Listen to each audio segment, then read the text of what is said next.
to another edition of the Bam Slam podcast, brought to you by the great people at McGregor's Bar and Grill, right down there in Mission Valley, steps away from Snapdragon Stadium.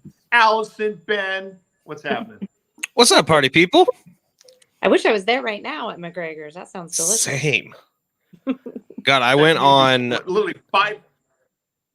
Oh, right before we talked last time on Saturday, I went and got Baja Fish tacos, a couple of bullet ginger ales. Ooh.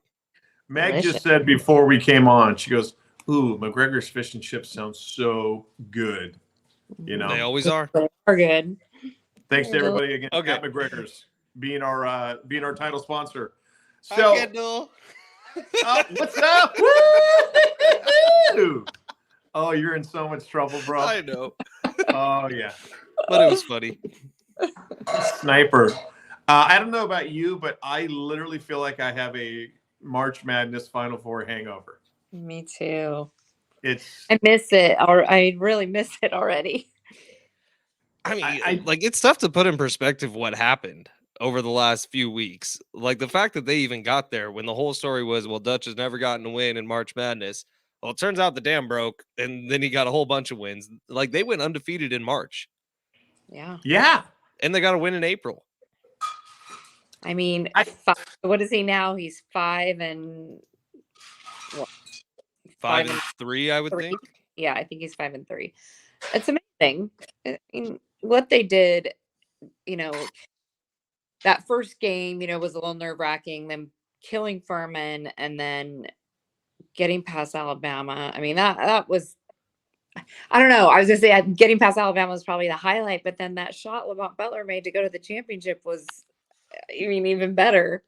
I don't know. Well, there was a lot You'll know exactly what I'm talking about, but every year once the Masters gets going, you see the same shot over and over again, and it's Tiger Woods on the 15th, and I want to say it was 05, but where he's all the way back up against the rough, and he kind of makes the chip, and the Nike ball rolls over. yes, drops. That's going to be Lamont Butler when March Madness comes around. You're going to see it every single year. Yeah. He has immediately cemented himself into Aztec lore forever, because of the shot, because this was the first Aztec team to get to the championship game, the first Aztec team to play in the Final Four. So much history went along with what he was able to do with that basketball. And I remember the next day I went back and I watched it with Toph, who's home for Easter vacation, and we counted from the Nathan Mensah rebound to the outbound pass to Lamont, 9 dribbles. 9 dribbles down the court. And Ben, I don't know if you were on social media and you saw it, or Allison, you did, I'm not sure, but how close his right foot was to going out of bounds when he got near the baseline. Yes, ESPN wanted to show that 8,000. I know March Madness is CBS, but ESPN wanted to show that more than anything else, the foot on the line. I was like, why are they showing this over and over? Because ESPN stuff. Oh God, they're just the worst. And it didn't even make the top 10 of ESPN. I was like, what are you doing? Which is outrageous, by the way. Yeah. And, Lamont Butler, not just Aztec lore, but March Madness history. I mean, that was the first team ever to win on a buzzer beater while trailing. I think it's happened when they were tied, but never when trailing. I mean, that'll live until the next person does it, and who knows when that'll be if it has never happened yet. Yeah, you see the Christian Laettner shot every year. You see Kemba Walker, his shots. The kid from Villanova, I always forget his name. I want to say Franklin, but over North Carolina. Like, that's what you see every single year, and you kind of need to add another one now. And it's Lamont Butler, which is in Aztecs jersey, which is incredible. Mm-hmm. No, it really does. And I'm not saying that the Aztecs are the Fairleigh Dickinsons of the world. They're a legit basketball program, and they've been that way for a while. But again, the tournament, the fact that you had a 4 and a 5 and not a 1 and 2 or a 1 and a 1, or it was one of those where it kind of gave you faith in the NCAA tournament that, anybody, it's the movie Hoosiers. Anybody can go as long as you start playing really good basketball once you get to opening tip-off basketball game. And it's showing why the transfer portal is so good for college basketball and so bad for college Yeah. football at the same time. Yeah. But it's something that we've all been saying for a long time. The number 2 point guard at the biggest school is going to look somewhere else for playing time. And who benefits from that? Well, everyone other than the number 1 school. So Right. just parity is going to be incredible for college basketball for a long, long time. And it also shows that a school like San Diego State, and Allie, you were talking about this off air, just by getting to this point, Lamont Butler is about to be incredibly rich. And it's because of the NIL stuff. And San Diego State now is moving up in this upper echelon where recruits aren't going to be able to use NIL against them because they're already on this stage. He got slammed with deals Mhm. already. Just evidently his phone he was already filming something like Sunday night before ahead of the national game. And and it's just like the NIL deals. It's just, I mean, there's I'm sorry, the transfer portal, not just the transfer portal. I think because there are so many one and dones now in the big program, that a program that's more of a mid-major program like San Diego State, where the guys stay together longer, or they're playing college longer, even if they came out of the portal, they're playing as they're older. So like the Aztecs team was older than some of these other teams, especially the team have the one and done, and the next year they have the one and dones all over again. So a lot of those teams are really young. So the experience of the Aztecs played a big part. I am so proud as an alum, and I again, I have to be honest with you. I did not have a good feeling going into the game because it was UConn. Miami, I would feel a little bit better about. UConn is so freaking good, and they are so talented. And I think what was it you guys told me before we went on? 11 minutes before that one stretch where they didn't have a shot from the field. First half, they didn't make a shot for 11 minutes. Well, you do that against the UConns of the world, and they're going to make you pay. And every single time the Aztecs got on some kind of run, and especially, Allie, you were talking about they trimmed it to 6, and you're thinking, oh, my God, here we go, or 5. And then UConn comes right back, boom, catch and shoot 3. Boom, catch and shoot 3. Hey, whatever it was, will we see this again? How soon? I don't know. But I think they would have beat Miami. I do. I just think UConn was just on a massive roll, and they're a really, really, really good team. So they are. They hung in there pretty well, I thought, compared to what some of the other teams did against UConn, like Gonzaga, and I think they did pretty well.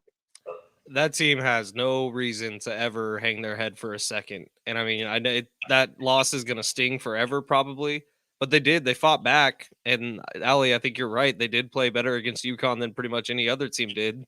UConn was literally 4 NBA guys on that team, minimum, maybe more. I mean, and that's the no good dude is going to make a NBA team incredibly happy next year. So is Jordan Hawkins, who's the kid that made the 3-pointer after the Aztecs trimmed it to 5. And we talked to Dave Velasquez this morning, and he was like, we played perfect defense on Hawkins the entire game, and he still got up however many points he had. It's like there's certain guys you're just not going to stop. And unfortunately, the Aztecs magic ran out. But what an amazing year. Even who's the little gerbil? Calcaterra, is that his name? Yeah, from from USD. Yeah, from USD. I mean, talk about just get it, turn, shoot in this. I think you're allowed to be happy for him now. Oh, totally. No, he was probably like, finally, I can beat San Diego State. Yeah. How many of those bullshit games do you think he played in the battle for the city or whatever? Oh, that San Diego State wins by 40 every time they play it. And just and crushed it. No, I realize that UConn has been San Diego State's Achilles in the tournament. But when you get beat by a better team that was absolutely the better team, you're like, tip your cap. We were able to do something, or San Diego State was able to do something they've never done. What is it? Their 5th. Sorry, go ahead. No, I thought Allie talks. Costa was digging himself into a hole. Well, I thought he stopped. No. Sorry. I was just saying that. And he's doing it again. Okay, Costa quiet, Allie talk. I was just gonna say they cannot hang their head. Get it to the championship. They Now your never, dog's talking. no one thought they would make it to the national championship. No, it was not even on anybody's radar. No one thought they would make it past Alabama. Let's be real. And they knocked off the number 1 overall seed and then continued to win again. You know what I mean? So I just 2 more times, and they beat Creighton and then they beat FAU. So I think that you can't. There's no reason whatsoever to hang head. No. And then so Saturday night there's going to be a big celebration down at Snapdragon. I'll be there. We're doing some sort of pregame show for that. Also, me and Jimmy Russell actually. Yeah, I don't know, because as soon as I heard parade, I kind of went, "Oh boy, this is so San Diego." Yeah, that would have been a mistake. Yeah. So whoever said, "Hey, let's do it at Snapdragon," or I don't know if Viejas is busy that night or whatever, but just a nice little, "Hey, thank you."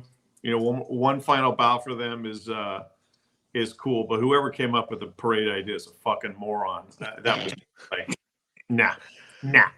But if you think about for Snapdragon, so first of all, it's free to the public. You can get tickets at goaztecs.com. And Right. if there's half the people that went all the way to Houston for this team to watch them play who come out to celebrate them here, like it's going to be, at least it's loud. It's not going to be full, but I think it'll be a really, really cool night. There's going to be a bunch of former Aztecs there, all the players, obviously, all the coaches. I think it'll be badass. It'll be a great way to celebrate this team who's done something that literally no one in history in San Diego has ever even gotten close to. For sure. Yeah, it was very, very special. And to see Steve Fisher and Juwan Howard going into the locker room to obviously congratulate Dutch, but also, to congratulate the players and nothing to hang your head. And it was a very, very special run that we will, I don't know if we're going to see it again soon, but man, I'm so happy that we at least got to be part of it as fans. We're very, very happy to be part of McGregor's Bar and Grill down in Mission Valley. McGregor's our title sponsor. Coming aboard, Ian and his whole family and everyone who works there are awesome. They are great. The food is great. The drinks are great. We are down there for the big win over Alabama. One of the coolest things I've ever been part of. Allie and I, Ben came. All of our great family from the Bam Slam fam was there, and it was absolutely hysterical. And we go to McGregor's. It is a great time. As I said, the food, the drinks, the sports are on, plenty of room, plenty of games to play. And we cannot be more proud and happy that McGregor's is the title sponsor of the Bam Slam podcast. They're good people over there. They're the best. A tradition unlike any other. The Masters is here. Did you wake up with wood this morning, Ben? Oh, I woke up with my full Tiger Wood out. So he teed off at 7:18 this morning and kind of struggled his way through the front 9. Had a couple birdies on the back, but whatever. It's just cool seeing Tiger out there. Poor guy's limping like a fool. But I'll tell you who looked a lot better today was our guy Xander Schauffele, who was tearing up the front. He had a couple bogeys on the back, but finishes 4 under. He's right there in the hunt. I think the most interesting thing about the Masters is all the live players are there and the media is trying to stir up some shit between them and the PGA guys. And then pretty much every time anyone gets to the podium, they're like, yeah, that's a total media thing. Like we still are neighbors with all these guys. We all live in Jupiter, Florida together. We all hang out all the time. But I think the one, and we can laugh about this, the one that is still on the outs and has been since long before live was ever even thought of is Phil Mickelson. A douche. San Diego's pride and joy, right? He sat Went to my high school. Sat at the champions dinner in the corner by himself. They said he literally did not talk to anyone. And the media didn't report that. That was like, I think, wasn't it Freddie Couples that said it? He said he didn't speak to anybody. What? I mean, why? Why what? Well, why sit in the corner and not speak to anybody? Because I don't think anybody likes him. Well, no, I knew that, but as you think it was just no one came up to him and said, "Hey, how's the food? What's up?" The food menu was also like a 12-year-old's dream. It was like Scotty Scheffler went to Applebee's and said copy paste and threw it up at the Masters. He picked I didn't really understand the tortilla soup. It really didn't go with the rest of the menu. Yeah. But but his skillet chocolate chip cookie. Like if you Costa, if you were gonna be hosting the champions dinner, would you not go all out? Because literally you could ask for anything in the world. They'll make it happen. What would you choose? What would be your menu? My menu, I would, gosh darn, there's part of me that says, okay, let's go just with all the greatest finger foods on earth.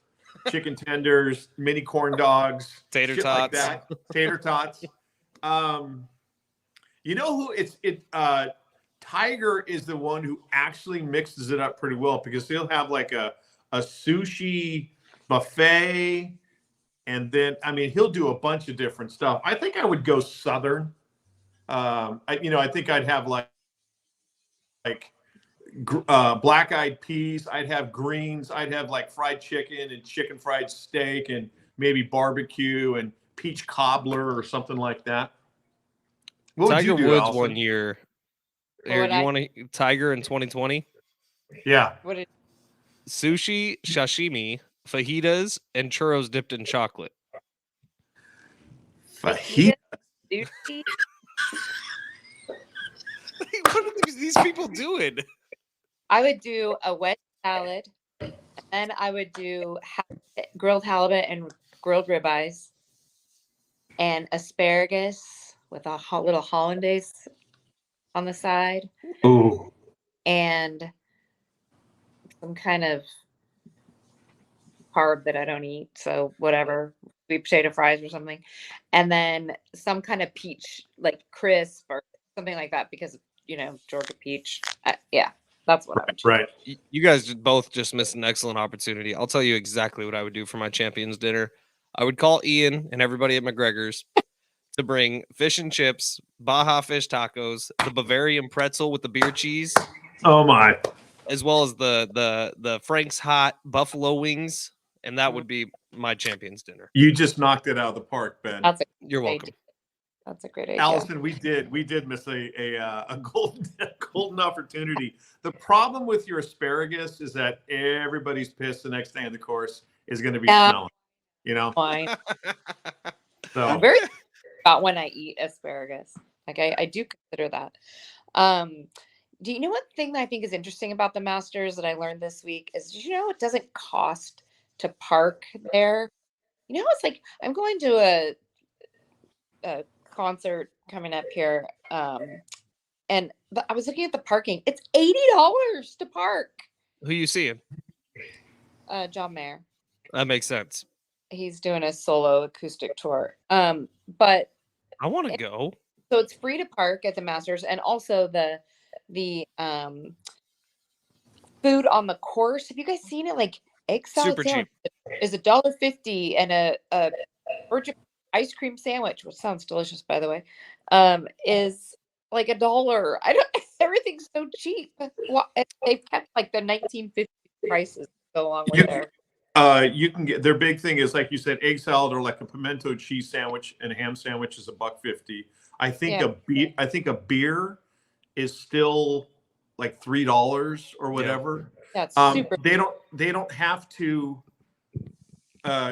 gouge the patrons because of how much money they get from CBS, Westwood One, ESPN for the broadcast rights, and then alone the merchandise tent alone $1 million a day. Because everybody, no one just goes in and said, "Oh, I want a visor."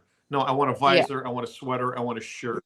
I want this. I want that. I want that type of thing. So they don't. The tickets are really expensive too, like super expensive, and almost impossible to get. Yes. Yeah. They also. We had Gary McCord on this morning, actually, who got kicked out of the Masters booth a while ago. Yeah, because bikini wax. And you know who? It's Tom Watson. He's the dick who got him kicked off. But one of the best golf broadcasters ever. And we asked him about the food and what he would get and stuff. And he said that ever since he became a part of the Masters broadcast, which was some 40 years ago, he was doing it forever before he got kicked out. That was like the number one thing that got brought up every year was, when are we going to jack up the concessions? And credit to Augusta's governing board they've always said, nope, never going to happen. We're keeping it like this for everyone because of how much money people spend to get here, how much money they spend on everything else. Food's going to be damn near free. And by the way, didn't the Falcons did that a couple years ago? They made their concessions super affordable for everybody, and they ended up making more money on it because people would go back and buy another beer and another beer and another hot dog and another hot dog. And so they ended up making more money as the year went through. Smart. It's smart. It's a really good idea. At Padres. One of my nieces is doing her boyfriend's a really, really good golfer, and they're doing a master's party on Saturday up in the Bay Area. I'm actually flying up there tomorrow. And she's wearing like her golf skirt, little polo, and they're doing all the food from that board that's on the course. Like they're all. Oh, that's awesome. Yeah, it's super fun. Before we switch to Padres, God, a long time ago, I hosted a golf show on one of the AMs for Clear Channel, and it was on Tuesday nights and Saturday mornings for an hour, and it was sponsored by Saquon. And Sully, who I do the big biz show, would jump on with me once in a while. But I had David Faraday on a couple of times, and Faraday was great. And this is when he was still with CBS. And I said, David, what's it like during the, during the nighttime and stuff? Do you guys? He goes, and what goes on? He says, well, all of us stay in a couple giant houses that are right next to each other. Yeah, and he said every single night is a frickin' Animal House blowout, except for Jim Nance. Except for Jim Nance. Nance just disappears, and then he appears at the course, and that's it. But Faldo, Faraday, all of them just blow it up every single night that they're there. Dude, I just saw a Faraday story where he was talking about one of the years he was covering the Masters, and he was doing walking the course for him. And I can't remember who was on the call. I think it was Nance and Faldo. I think at that point it was. But at one point, they went down to the course to talk to Faraday, and he was in the Porta-John taking a leak. And so he just turned on his mic and went as if he was actually on the course. He was like, yeah, Tiger's got a long left to right putt here. And it's going to be. And he said you could totally hear him taking a piss in the background. That's funny. I mean, just think how much fun that's got to be a part of that crew. And I will say, Trevor Immelman is good as the lead analyst, but Nick Faldo, to me, was the Ken Venturi first and then Nick Faldo. Those are the two gold standards for CBS's golf coverage, but they are just so much better than NBC or ABC or ESPN. Light years. Didn't Summerall do the Masters way back when? Summerall used to do it as well. Yeah, before Nance slid into that position, and they will still use Pat Summerall's intro. Yeah. As they come on the air. But Allison, I think that's a great idea for a party. And I'm going to steal that idea next year because all the stuff is super easy to make. Hopefully, it's a better menu next year, not what Tiger did and not what Scotty did. Fajitas and sushi. What goes together better? That's like Kendall's two favorite meals. I don't know. That sounds terrible. Okay. Have you guys seen the names? Costa, I know you know all these, but Allie, do you know the names of all the holes at Augusta? No. I mean, I probably do. Like at the end of the weekend, every year, and then I probably forget. I read them again this morning, and I can't get over how sexual some of them are, and maybe that's just my brain. But the hole number 2, the pink dogwood. Pink dogwood. Sounds like a Swedish sex position. Right. Number 3, all the dogwood trees that they have. That's why. Right. How about number 3, the flowering peach? I don't know what to say about that. Firethorn. The flowering crabapple. Flowering crabapple. Golden bell. Azalea. God, let me think of some others that I know. Juniper. Is there a pine? Yeah, I think there's a fir also. A fir and a pine and a. Well, it's all the plants that they have there. The flora. Yeah. Allie, let your freak flag fly. They're all gross, perverted names. Come on. Whatever. They wanted to name one whole vagina. So no, we can't do that on TV. Flowering peach. No. Doesn't it photograph though? The video, all of it is so gorgeous. I mean, it's really stunning to watch. I feel like it's just Oh yeah. beautiful. Do you remember the first time you got an HD television? Because Yeah. I do. Oh and my God. It was the week of the Masters because my dad was like, "We're not if other people have HD to watch the Masters, we're getting a fucking HD television and we're watching the Masters on it." That's funny. My brother-in-law, my future brother-in-law, was the first one I knew to get an HD TV, and so he let me go down to his condo in PB and watch on a Saturday, and it was just, oh my God! Wait a second, this is, and now in just regular HD, now you're looking at going, You know, need the 4K. 4G, the 4K, the 5K, Yeah. stuff like that. There's two things that they have found out that the Masters is responsible for every spring. Number one, an uptick in gardening equipment sales. And three, vasectomies the Wednesday before the Masters. And March Madness, the Wednesday. March Madness too. And then also golf lessons and an uptick in golf equipment sales because of the Masters. Okay. The vasectomy thing cracks me up every year. So great. And one year when I'm at that point, that this is going to be the week that I do it because like just chilling with a bag of peas all day on your junk and watching golf for Why 4 not? straight days. Bring it on. Costa, are you vasectomatized? No, but I'll just sit with my balls on frozen peas for the hell of it. No, It's called Tuesday in my house. Right now. Speaking of right now, are the Padres playing? Yeah, 4-4. Oh, okay. Jake Cronenworth hit a blast a couple innings ago to tie it up.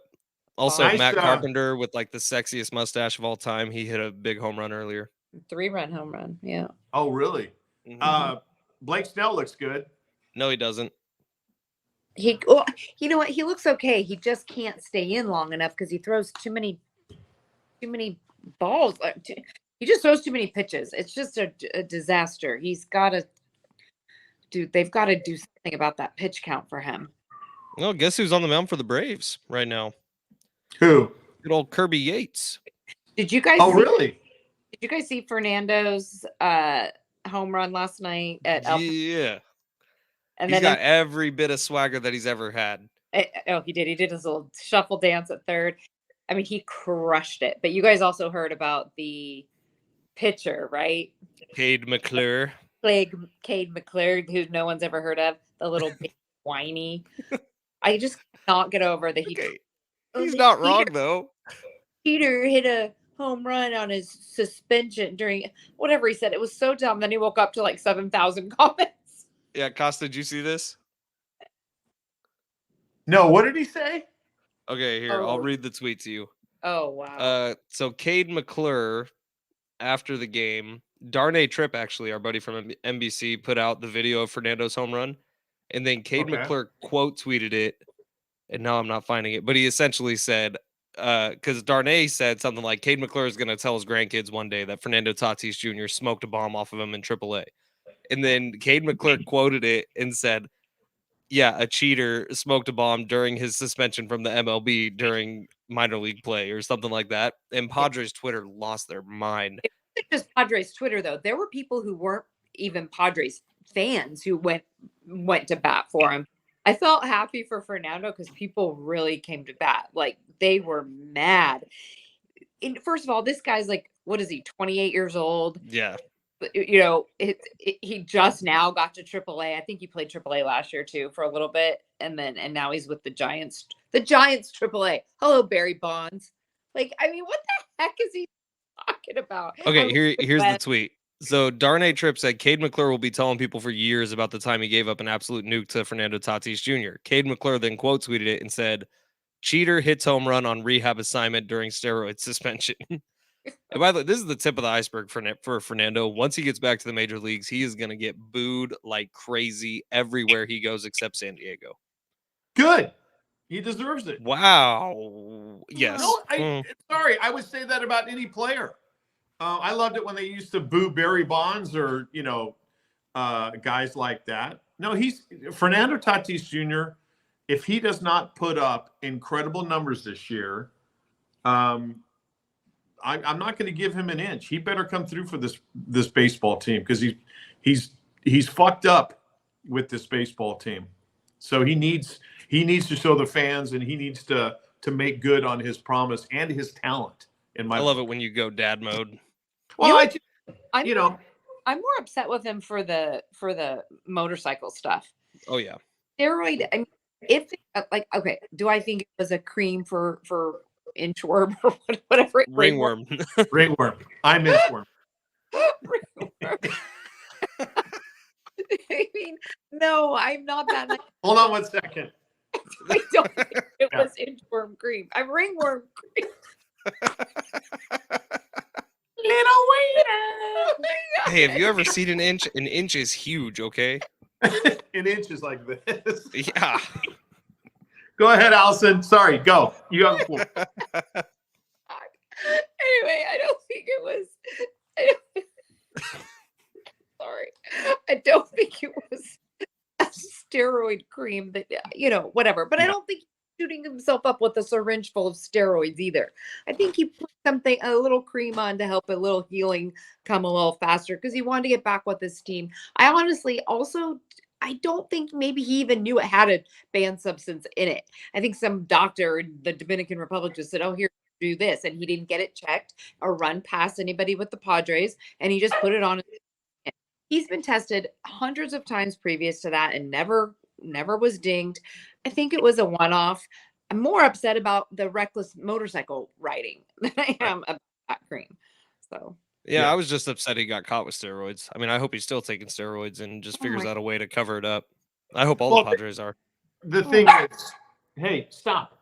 The thing is, like Tony Gwynn, sparkling, clear as glass, clean, brand, name, man throughout his whole career. No blemish on his. And Fernando Tatis Jr. is such an incredible freaking talent. Oh, you okay? Yeah, sorry. That if he goes on to greatness, it sucks that this is going to always be attached to him. Yeah, because I do. Age is in his favor, right? He has a lot of years to make up for it. And people do have short memories now. I think shorter memories than we used to have. But for at least the first few years when he gets back, and it will follow him throughout his whole career, you're right, Costa. But for the first few years, every time he's in Dodger Stadium, every time he's in New York, anywhere, he is going to get booed like crazy. There's going to be more of those pill bottles thrown on the field. It's going to be a tough acclimation for him. Some places will be worse than others, don't you think? I mean, Dodgers will be terrible. I think some places will be worse than others, but or maybe everywhere in the beginning. I think it'll wear off after a while. In 10 years from now, are people still booing? I'm very confident though that Padre fans are welcoming him with open arms. Like, I'm sure there's the few like Costa who are curmudgeonly old men who will never forgive or forget. But I think the majority of Padre fans are ready to welcome him back with open arms. I will never forget. I will absolutely forgive him if, in fact, he delivers a season like no other, like we've been waiting for from him. And if he is the main catalyst to get the Padres back to the World Series and win it, then absolutely, I'll forgive him. Everybody makes mistakes. Everyone gets second chances. But I just hate the fact that, when we speak in terms of Fernando Tatis Jr. from now on, another team like the Dodgers or Dodger fan base is going to be like, oh, yeah, steroids. And I just hate that shit. I just like when it's perfectly clean. Yeah, that type of thing. So, all right, make sure you follow us on Twitter. I'm at Fletch Sports. He's at the Louis Costa. Allie's at AllieRat7. Xander just scored. Yes, he did. Nice. 5-4 Padres. 5-4.